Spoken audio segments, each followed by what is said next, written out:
Hi welcome back to our channel. ఎవరైతే నా ఛానల్ని సబ్స్క్రైబ్ చేసుకోలేరో లైక్ అండ్ సబ్స్క్రైబ్, కామెంట్.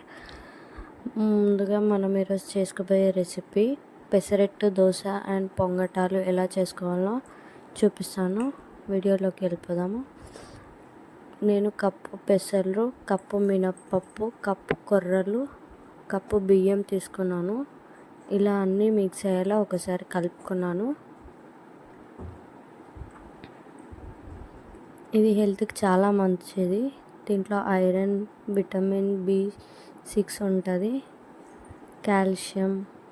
ఇది వెయిట్ లాస్ అవ్వడానికి కూడా బాగా పనిచేస్తుంది. ఇలా కలుపుకున్న తర్వాత వాటర్ ఫిల్ చేసుకోవాలి.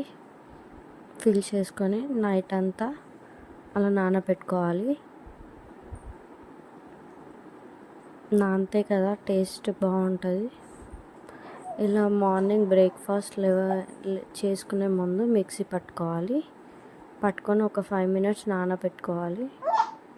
దాంట్లోకి కొంచెం సాల్ట్, కొంచెం సోడా యాడ్ చేశాను. ఇలా ఒకసారి కలుపుకోవాలి, అది మిక్స్ అయ్యేలా.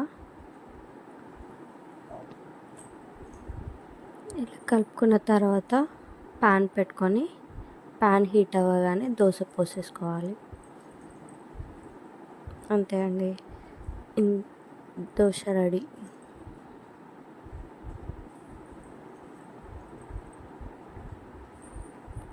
ఇదే పిండితో పొంగటాలు ఎలా చేసుకోవాలో చూపిస్తాను.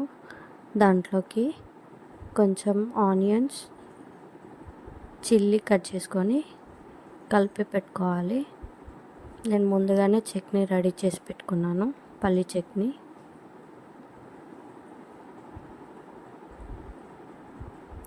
ఏదైతే మనం ఆనియన్స్, చిల్లీ కట్ చేసి పెట్టుకున్నామో దాన్ని కలుపుకొని ఇలా పొంగటాల పీట తీసుకొని దాంట్లో పోసేసుకోవాలి. ఆ పొంగటాలు హీట్ అవ్వగానే ప్లేట్లోకి సర్వ్ చేసుకొని తినేసేయాలి. Thanks for watching. ప్లీజ్